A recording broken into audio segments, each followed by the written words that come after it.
Graça e paz, irmãos. Depois de ficar alguns dias sem gravar, eu vou gravar um vídeo hoje. Estou gravando, para poder transmitir aqui uma mensagem a respeito da palavra de Deus, da parte de Deus para a sua vida. O texto que eu vou usar hoje é o texto de Gênesis, capítulo de número 2, versículo de número 7, que diz assim: E formou o Senhor Deus o homem do pó da terra, e soprou em suas narinas o fôlego da vida, e o homem foi feito alma vivente. Essa passagem, que é muito conhecida, é bem conhecida na verdade, é onde Deus ele forma o homem, ele cria o homem, ele dá vida para o homem. Nós compreendemos ou nós entendemos pela Bíblia Sagrada que o homem ele não é um ser que evoluiu de outro ser, mas ele foi criado, ele foi formado por Deus no início, pelo feito do pó da terra ou do barro, a imagem e semelhança de Deus, e recebeu então vida. Ali Deus soprou fôlego de vida em suas narinas. Tem um ruídozinho no final aí, é porque eu estou com o ventilador ligado. Esses dias está muito calor e eu estou com a porta fechada, por causa do barulho da rua. Note só uma coisa comigo aqui. Nós não evoluímos, nós fomos criados. Hoje nós não somos mais a imagem e semelhança de Deus, no sentido de quando o homem foi criado. Por que nós não somos mais? Porque Deus fez o homem santo, puro, sem mácula, sem pecado. E hoje, por mais que a pessoa, uma criança acabe de nascer, ele não tem faculdade intelectual ali de entendimento para poder cometer um pecado por livre e espontânea vontade, mas ele já nasce ali com a natureza adâmica nele. Então todos nós pecamos, como diz a Bíblia, destituídos fomos da glória de Deus. O homem, ele recebeu atributos comunicáveis de Deus, esses atributos que Deus tem e que ele comunicou ao homem. E nós temos capacidade de amar, nós temos a capacidade de nos alegrarmos, nós temos a capacidade de sermos benignos, bondosos hoje, essa capacidade pelo Espírito Santo, através do Espírito Santo, pela pessoa bendita de nosso Senhor e Salvador Jesus Cristo. Mas o homem por si só, ele não tem mais competência para executar obras boas por ele mesmo. Geralmente o homem, quando ele executa obras boas, não sendo uma pessoa convertida, ele tem alguma finalidade ali própria, às vezes ele faz aquilo ali querendo ganhar algo em troca. Existem religiões, por exemplo, que a pessoa diz que se ele executar boas obras, se ele viver uma vida piedosa, ele vai herdar a vida eterna, vai ser salvo, porque as boas obras, elas são um pagamento para salvação. Mas não é assim. Nós somos salvos pela graça, através da fé na pessoa de Jesus Cristo. Se você crê em Jesus, que Ele é o Filho de Deus, se você acredita na pregação do Evangelho, você automaticamente é salvo e, sendo salvo, recebe o Espírito Santo. Porém, Deus, então, Ele cria o homem perfeito.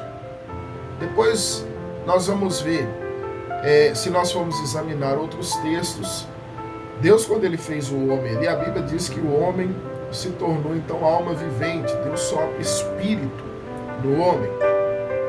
Alma vivente. Alguns acreditam que ser alma vivente é somente um corpo físico e que depois que a pessoa morre, ele vai ficar ali no pó da terra e até o dia do juízo final. Não funciona assim. Por quê?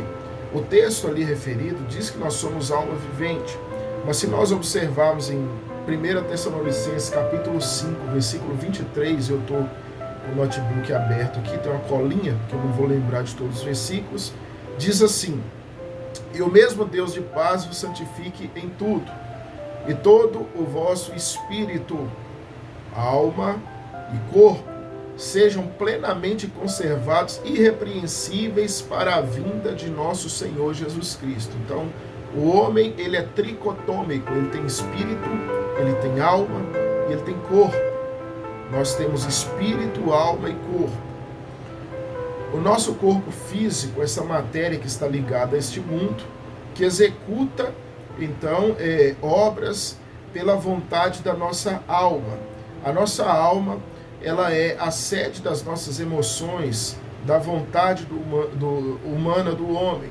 E na nossa alma está ali a nossa personalidade. Todos nós temos uma personalidade diferente, assim como nós temos uma digital diferente. O nosso espírito é o que nos conecta com o Pai, né? É o espírito do homem que pode conectar o homem com Deus. Tanto é que a Bíblia diz que quando o homem morre, o corpo vai para o pó da terra e o espírito ele retorna a Deus, né? Deus sabe o que ele vai fazer com o espírito do homem. Existe aí também uma explicação na teologia que o espírito é o corpo espiritual do homem e a alma ela está entre o espírito e o corpo, ligando os dois. Então os dois são ligados através da alma, né? A alma do ser humano. O espírito do homem, então, conecta o homem com Deus através do Espírito Santo de Deus. Nós temos, então, esse ensinamento através da palavra de Deus. Daqui a pouco eu quero explicar o que eu quero dizer, o que eu quero transmitir para você, né? Para você, para sua família, com esta pregação, né? A Bíblia também vai dizer, em Romanos 8,16, que o próprio Espírito testifica com o nosso espírito que somos filhos de Deus, né? Testificar no grego ali é testemunhar em conjunto ou dar testemunho junto, né? O nosso espírito junto com o Espírito Santo testemunha que somos filhos de Deus por adoção, através da conversão, quando ouvimos a palavra de Deus e acreditamos que Jesus Cristo é o Filho de Deus e damos crédito à mensagem do Senhor. Então, o nosso espírito testifica com o Espírito Santo. Nós temos outro texto, irmãos, interessante, que eu vou citar daqui a pouco, mas olhando tudo isso.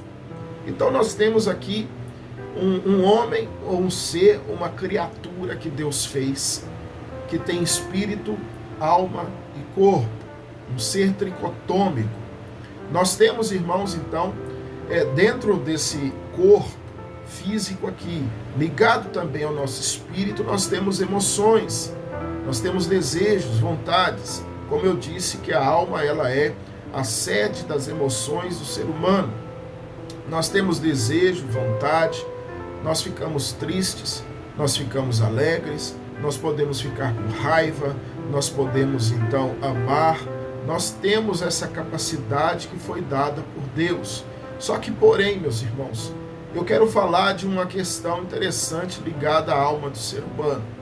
Existe hoje uma crescente doença, uma crescente enfermidade chamada depressão, né? Nós precisamos entender um pouco a respeito disso e eu quero apresentar para você que me ouve, talvez nessa manhã, talvez numa tarde ou numa noite, não sei que horas que você vai ouvir essa mensagem. Nós temos uma explicação até que meio que científica e pode ter ali uma verdade sim disso, que a depressão ela pode ser gerada por causa de pensamentos passados ou situações passadas, né? Ou coisas que passamos no passado, que vivenciamos no passado. Pode ser por causa de uma frustração que tivemos, uma frustração porque nós tínhamos ali uma esperança muito grande em algo, nós depositamos uma grande esperança em alguma coisa, e aquilo não aconteceu como nós queríamos, e nós nos frustramos. Talvez aquela pessoa que queria muito que a sua empresa desse certo, e ela vai lá no banco, uma pessoa que não gosta de dívidas, mas que vai no banco e pega o empréstimo e investe no seu negócio. E depois dá tudo errado. As coisas não acontecem como esta pessoa imaginou. e ela então se frustra, e ela entra em um quadro depressivo. Pode ser também por causa de um abuso na infância, um abuso na adolescência, um abuso até na sua fase adulta, uma pessoa que foi violentada fisicamente, uma pessoa que foi violentada sexualmente, uma pessoa que foi violentada psicologicamente, que sofria maus tratos psicológicos no passado, né? Desde bullying ou qualquer outra coisa semelhante. E esta pessoa, então, depois ela começa a ter um quadro de pensamentos ou lembranças depressivas, e isso então traz profunda tristeza, profunda angústia, e essa pessoa sofre, e essa pessoa então vive ali em um quadro de tristeza profunda. Existem vários sintomas, irmãos, amigos, aqueles que me ouvem. Existem alguns sintomas que são: a pessoa ela fica então reclusa, ela não quer mais estar no meio de outras pessoas, ela se tranca dentro de um quarto, às vezes passa horas na frente de um computador, horas na frente de um celular, horas na frente de uma televisão. Essa pessoa já não tem mais alegria, essa pessoa não tem mais disposição de vida. Outras pessoas perdem o desejo de se alimentar, porque para elas já não tem mais sentido na vida, não há mais por que viver, não há mais ali uma motivação para poder continuar se alimentando, sustentando o corpo físico e ter uma vida saudável aqui na terra. Outros comem demasiadamente, porque junto com a depressão desencadeia-se ali um quadro chamado ansiedade. A ciência também vai explicar, meus irmãos, que a ansiedade pode ser então um desejo por coisas futuras, ou uma preocupação por coisas futuras, ou uma preocupação pelo amanhã. Pessoas que estão preocupadas se vão conseguir uma vaga de emprego, pessoas que estão preocupadas se um parente vai sair de um quadro de enfermidade agravante, pessoas que estão preocupadas se vão ser curadas de uma doença ou de uma enfermidade a qual ele foi desenganado pela medicina, pessoas que têm a esperança ali de conseguir pagar as suas dívidas e ficam naquele quadro de ansiedade, né? Agora, o depressivo ele pode ficar ansioso. Por quê? A ansiedade em saber o que vai acontecer amanhã, se ele vai estar vivo, se ele vai estar morto, se a vida dele vai melhorar, se a vida vai piorar, se ele vai se entregar completamente à depressão a ponto de tirar a sua própria vida, e gera então esse quadro de ansiedade. E por causa disso, muitas pessoas comem demasiadamente, toda hora estão comendo e acabam engordando muito. Por quê? Por causa da depressão. Por causa da depressão. Você deve estar pensando, por que é que eu estou falando tantas coisas a respeito da depressão, e por que que eu falo de uma maneira que você que é depressivo, que está me ouvindo, possa entender? Porque eu já tive depressão. Eu já tive muita depressão, né? E bastante depressão a ponto de ter pensamento suicida. Depois de crente, eu tive depressão de novo. Só que a depressão que eu tive foi por causa de frustração. Uma esperança muito grande na conversão de pessoas, e as pessoas não se convertiam. E eu comecei a ficar frustrado e entrei em um quadro depressivo, né? Então eu quero mostrar para você que nós, seres humanos, não estamos isentos disso. Existem pessoas que dizem que um crente não pode ficar depressivo. Desculpa, mas eu vou te mostrar uma coisa interessante. Nós cristãos, nós podemos ter miopia. Eu descobri há poucos dias, eu estava com dificuldade para leitura, que eu estou com miopia. Por isso eu estou usando óculos. Em outros vídeos vocês não me veem com óculos. Então nós podemos ter miopia. Nós podemos ter uma enfermidade nos ossos. Pode acontecer de nós termos até mesmo um câncer. Pode acontecer, tem muitos cristãos que têm diabetes, colesterol alto, triglicéridos, um monte de coisa. Isso pode acontecer. Nós não estamos isentos de acontecer isso. Assim como um cristão também pode ter depressão. Nós vamos ver, por exemplo, o profeta Elias, no primeiro livro dos Reis, de Israel, capítulo 19, versículo 10. Mas leia a partir do capítulo 18 ou 17, leia tudo ali sobre a história dele. E ele diz assim, ó, e ele disse: tenho sido muito zeloso, Senhor Deus dos exércitos. Ó, eu tenho sido muito zeloso, né, pelo Senhor, perdão, né, tirei aqui o pelo Senhor Deus dos exércitos, ou seja, eu tenho tido zelo pelo Senhor, zelo pelas ofertas, zelo pelo sacrifício, zelo em falar a verdade conforme ela é, sem mentir, sem enganar o povo, sem distorcer aquilo que é a verdade do Senhor. Eu tenho tido zelo, eu tenho sido cuidadoso, extremamente cuidadoso pelo Senhor Deus, ou por tudo aquilo que está relacionado com o Senhor. Aí ele diz assim: porque os filhos de Israel deixaram a tua aliança, os filhos de Israel abandonaram o pacto que eles tinham com o Senhor. Eles abandonaram a aliança que eles fizeram com o Senhor, dizendo que iriam observar a tua lei, dizendo que iriam obedecer então a tua lei, dizendo que iriam cultuar somente ao Senhor e ter somente ao Senhor como único e verdadeiro Deus.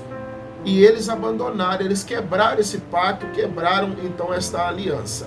Eles derrubaram os altares do Senhor, eles derrubaram os altares aonde era apresentado sacrifício, aonde nós sacrificávamos ao Senhor, aonde nós cultuávamos ao Senhor, aonde nós ali servíamos ao Senhor, confessávamos os nossos pecados. Eles derrubaram o altar, os altares. Eles mataram os teus profetas à espada. Eles mataram os seus homens, os homens de Deus, aqueles que pregam a verdade, aqueles que falavam a verdade, aqueles que não enganavam o povo, que não mentiam o povo para serem bem vistos, aqueles que falavam a palavra do Senhor sem misturar qualquer outra coisa, diferente daqueles pastores, que se eu não me lembro bem, Ezequiel ou Jeremias vão dizer, pastores que turvavam a água, sujavam a água para o rebanho beber. Esses profetas não sujavam a água, entregavam água limpa para o rebanho. Eram homens de Deus e eles foram mortos à espada. Mataram a espada, porque o povo não gostava de ouvir. Por isso que eles matavam, eles não aceitavam ouvir a mensagem. Aí ele vai dizer: e só eu fiquei. E agora buscam também tirar a minha vida. Só eu fiquei, Senhor. Elias não estava dizendo, eu sou útil, eu sou melhor, não. Ele estava quebrado, moído, angustiado, triste, aflito. Ele disse, só sobrou eu, Senhor, não tem mais ninguém comigo, eu não tenho um parceiro, eu não tenho um companheiro, eu não tenho alguém para andar junto, eu não tenho outras pessoas que possam ali comunicar a mesma fé que eu. São pessoas que não acreditam na mesma coisa, são pessoas que falam de outras coisas menos daquilo que é interessante, que é a sua palavra. São pessoas que não têm desejo de orar, são pessoas que não têm vontade de orar, são pessoas que não se desgastam na oração, são pessoas que não gostam de falar da palavra de Deus, que não gostam de examinar as escrituras, são pessoas, meu Senhor, que não têm prazer em nada que esteja relacionado ao Senhor. Era isso que Elias estava dizendo. Elias estava angustiado, deprimido, depressivo. Elias estava assim. O profeta Elias, o homem do fogo, aquele que orou a Deus e Deus mandou fogo do céu. Triste. Sabe por quê? Porque depois de um feito tão grande como aquele, de cair fogo do céu e lamber ali a água, as pedras, o sacrifício, tudo, Elias pensou, agora Acabe vai se voltar ao Senhor, vai se arrepender dos seus pecados, Jezabel vai se converter, vai abandonar o culto a Baal, vai deixar de ser sacerdotisa, vai ser uma mulher de Deus, uma mulher piedosa, o povo de Israel vai se arrepender, vai se converter. Mas não foi assim. Elias ficou frustrado, porque ele acreditava que ia acontecer de um jeito e aconteceu de outro. O profeta Elias, irmão, se frustrou como homem, ele se frustrou. A Bíblia diz que ele vai para o deserto, deita debaixo de um zimbro. Ele já tinha despedido ali o seu ajudante. E ele fica ali. E ele dorme profundamente. Outro sintoma de quem tem depressão. Tem pessoas, nem sempre, que às vezes num quadro depressivo, uma pessoa que era elétrica, né, agora ela só quer ficar deitada, dormindo. Não tem mais ânimo para a vida.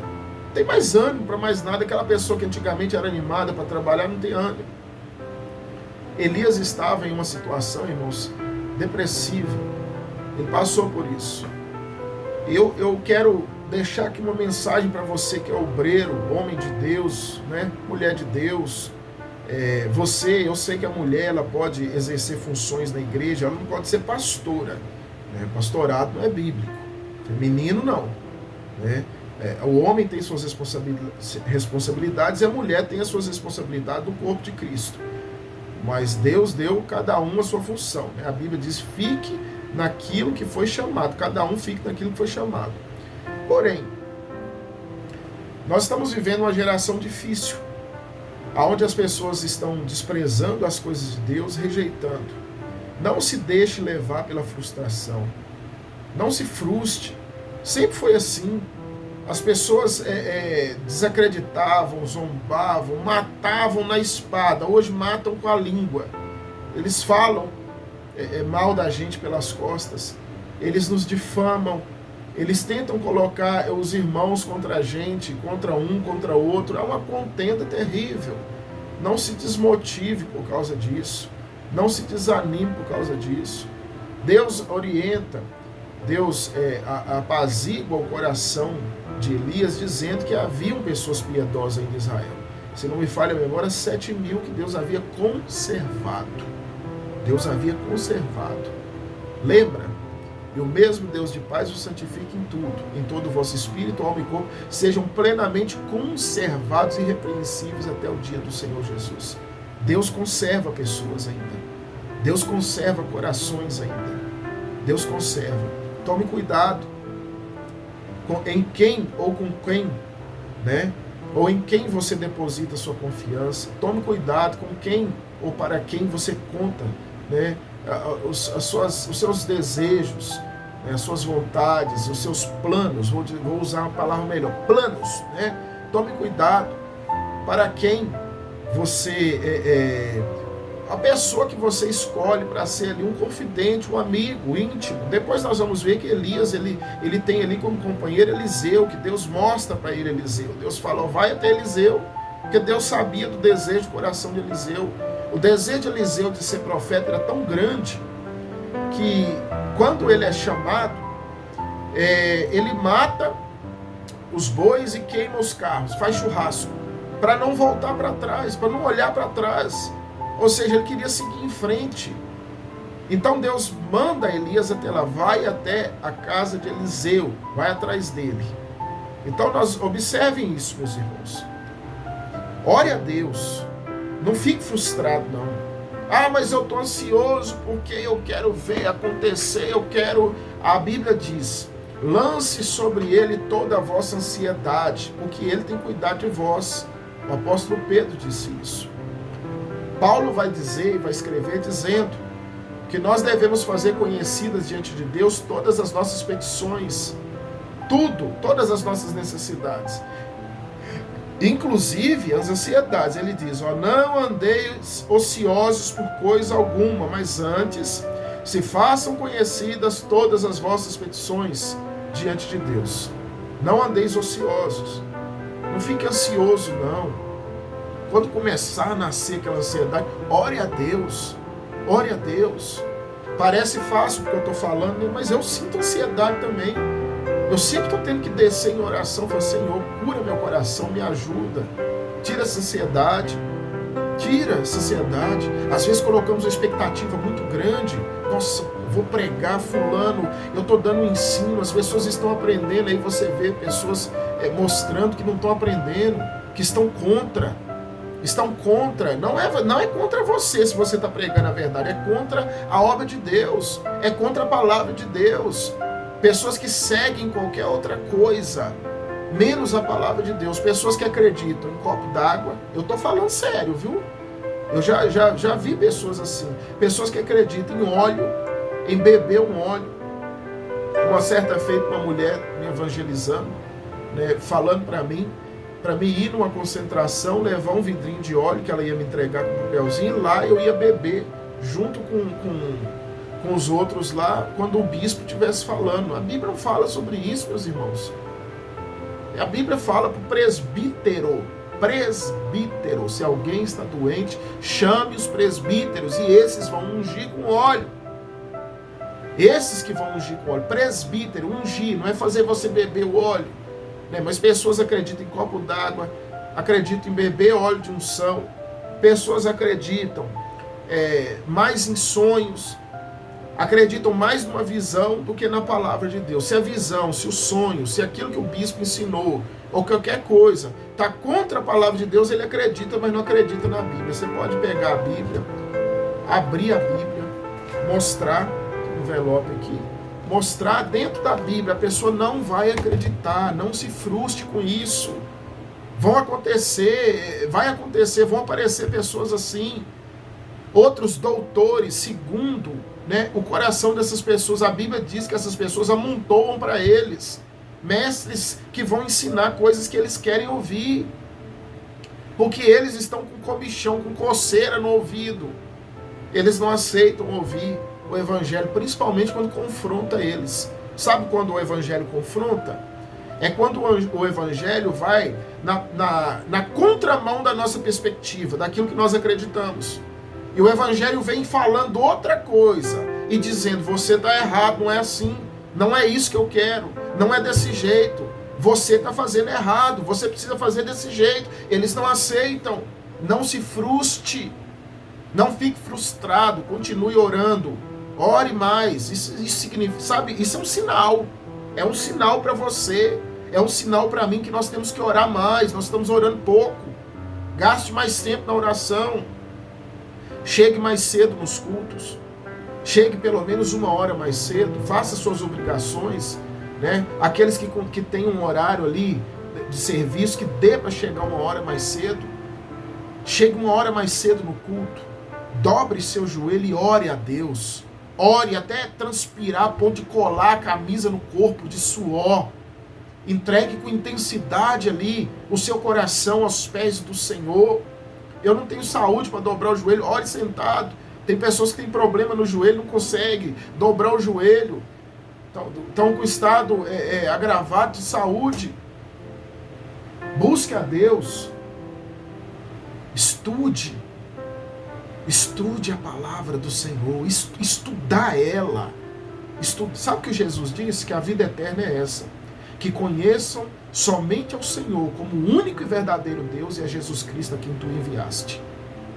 É sim, a vida eterna, conhecer a Deus, conhecer sobre Ele, aprender sobre Ele. Pessoas que não gostam de Bíblia, é impossível uma pessoa ser realmente um cristão verdadeiro se ele não gosta de Bíblia. Lembra que Deus falou para o povo de Israel através de Oséias? O meu povo sofre, perece, o meu povo é deteriorado porque lhe faltou conhecimento. Deus disse para o povo de Israel. Aí ele disse: portanto, assim como vocês têm rejeitado a minha palavra, vocês não gostam de palavra, eu vou rejeitar os filhos de vocês no sacerdócio. Deus disse: quem rejeita a minha palavra, eu vou rejeitar. Se a pessoa não gosta de aprender, não quer saber mais sobre Deus, não quer ter comunhão com Deus, não quer crescer no conhecimento, na graça de Deus, essa pessoa, logicamente, não vai ser cristão. Não há possibilidade. A pessoa que não está apto a aprender, nós não podemos fechar um leque aqui, meus irmãos. Nós temos que ter uma cosmovisão, olhar assim com a mente abrangente, para poder aprender sobre Deus, ter conhecimento de Deus. Eu sei o suficiente, eu já aprendi tudo. Nós não podemos ser assim. O professor, por mais que ele esteja, por mais que ele já tenha aprendido muito, ele sempre vai aprender algo novo. Nós precisamos estudar. Gaste o seu tempo. Não vá atrás do que as pessoas estão falando, não, que você vai se frustrar mais ainda. Você vai entrar num quadro depressivo. E eu estou falando de uma das coisas. Existe um monte de coisa. Um monte de coisa que pode fazer isso com o cristão. Às vezes a pessoa da igreja, no lombo dele, ele entra num estado depressivo grande e ele não consegue produzir mais nada para o reino. Jesus, irmãos, além de falarem mal dele, além de acusarem ele, bateram nele e mataram ele. Foi isso mesmo. Falaram mal dele, difamaram ele, levantaram falso testemunho contra ele, contra ele, prenderam ele, torturaram ele, bateram bastante nele, né? A tortura foi grande, coroa de espinho, chicote, na ponta do chicote tinha ponta de osso de animal, pedaço de chumbo, e depois crucificaram ele. Foi isso que fizeram, foi exposto à vergonha ali na cruz, né? A cruz era uma morte terrível, ali eram os piores malfeitores que morriam de cruz. Foi o que fizeram com Jesus. Não espere coisa melhor, não. Não espere coisa, não coloque expectativa grande, não. Não, todos os homens de Deus, todas as mulheres de Deus que foram levantados para fazer alguma coisa, sofreram, e sofreram muito, inclusive no meio do seu povo. No meio do seu povo. Você pode estudar sobre os profetas, você vai ver, geralmente quem matava os profetas não era o povo de fora, era o próprio povo de Israel. Estude sobre a história da igreja, você vai ver. Estude. Martinho Lutero, ele não queria criar uma outra igreja. Ele queria que a igreja católica, apostólica romana, ele queria que eles entendessem que estavam seguindo coisa errada, vendendo indulgências, vendendo ali o direito para o povo morar no céu.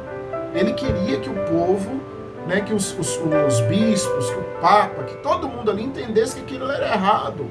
Era isso que ele queria. E o que fizeram com ele? Se ele não fosse escondido, eles tinham matado ele. Então, preste atenção. Em nome de Jesus, não desanime. Nós precisamos de mais homens e mulheres de Deus que comuniquem a mesma fé. Vamos orar uns pelos outros. Motive. Você tem um pastor que é um homem de Deus, que prega a palavra, é uma pessoa que se dedica. Não aceite as pessoas ficar falando dele na sua casa, não. Conversas, quando alguém se reunir, que for, ele é um homem imperfeito, saiba disso. Eu sou imperfeito, todos nós somos imperfeitos, todos nós temos defeito. Mas será possível você ver a dedicação dele? Será que se ele acerta 90%, eu vou pegar ele por causa de 10%, irmãos? Se ele acerta 99% por causa de 1%. O pastor não é Deus. Se você tem um líder de jovem, você que é jovem, e você vê a dedicação dele, sério, ele instrui você de maneira correta nas escrituras, na Bíblia. Não fica com piadinhas, com o nome colocando os profetas, os apóstolos em piados, Senhor Deus. Mas é uma pessoa séria, um líder de jovem, um irmão, uma irmã. Você que tem uma líder aí das irmãs da igreja, trate essa pessoa com respeito, ame ele, ame ela. Geralmente são pessoas que são mais sozinhos, poucos amigos, poucas pessoas com quem eles podem contar, que geralmente pessoas vão ser contra, mas não fazem nada para poder ajudar. Às vezes tem até um dom natural. Um dom que todos... Tem pessoa que ele tem dom para ser pedreiro, tem pessoa que ele tem dom para ser pintor, tem outro que tem um dom natural para ser músico, tem um outro que tem um dom natural para trabalhar com formatação de computador, aprende fácil. Ele não usa nem o dom natural dele a favor do reino. Não usa o dom natural a favor do reino. Mas vai sempre contra.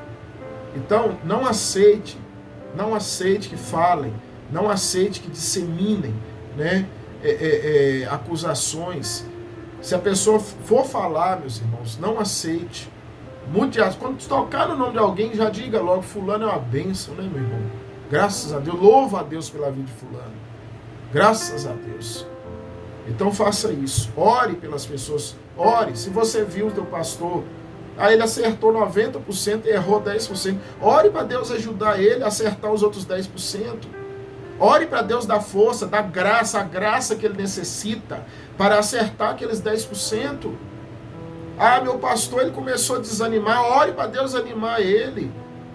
Ore, faça como Daniel, faça como Neemias, faça como Jeremias, ore, peça, Senhor, eu tenho notado, meu pastor, faça alguma coisa para auxiliar ele. A Bíblia diz, levai as cargas uns dos outros e assim cumprireis a lei de Cristo. Arrasta a carga com ele, arrasta a carga com teu irmão na igreja, Arrasta a carga. Arraste a carga. Mas não se frustre. Não se frustre, não dê ouvido a outras pessoas, não continua firme trabalhando, nós vamos ter uma recompensa. O Senhor Jesus breve virá, Ele não vai tardar, Ele não está atrasado. Os sinais têm que se cumprir, nós temos que aguardar todos os sinais se cumprirem para Ele arrebatar a igreja, para Ele levar a igreja, para nós encontrarmos com o Senhor. Os sinais têm que se cumprir. Então, fique firme. Fique firme. Às vezes você pode estar tendo um momento de estresse por causa de muito trabalho. Né? Estresse é algo de momento, do presente ali. Né? Muito trabalho, muita cobrança. Né? E às vezes você pode pensar que isso é até uma depressão. Né? Mas tome cuidado. Né? Respira, ore a Deus. Busque o Senhor, se precisar tirar umas férias, tire umas férias para não ficar sobrecarregado. Nós temos limitações, irmãos, e nós devemos entender que nós temos limitações. Mas não permita de maneira nenhuma que a sua mente seja mudada a ponto de você lutar contra o reino. Contra o reino. Quantos homens e mulheres de Deus que eram grandes homens e mulheres de Deus que depois foram contra o reino, lutando contra aquilo que Deus tem proposto aos homens. Que Deus abençoe a sua vida, a sua família. Ore por mim. Ore todas as vezes que você dobrar o joelho. Lembre do meu nome. Ore. Deus abençoe o irmão Adalto. Guarda a vida dele. Livra o irmão Adalto de frustrações, de desânimo. Livra ele de desistir, de desanimar. Assim nós oramos uns pelos outros. Deus tem, meus irmãos, grandes coisas para nós. Eu não estou pregando aqui um triunfalismo. Estou pregando o que a Bíblia diz. Aquilo que o ouvido não ouviu, aquilo que os olhos não viram, o que não subiu ao coração do homem, o que o homem não pensou ainda, é o que Deus tem preparado para aqueles que o amam. Então continue amando o Senhor. Deus abençoe a todos. Fique com Deus. Se você está assistindo pelo YouTube, deixa o like. Pelo TikTok vai ser só cortes, né? Provavelmente, ou partes. Me siga aí, deixa aí o coraçãozinho ou o like, né? Eu não sei direito como que mexe ainda. No Instagram também.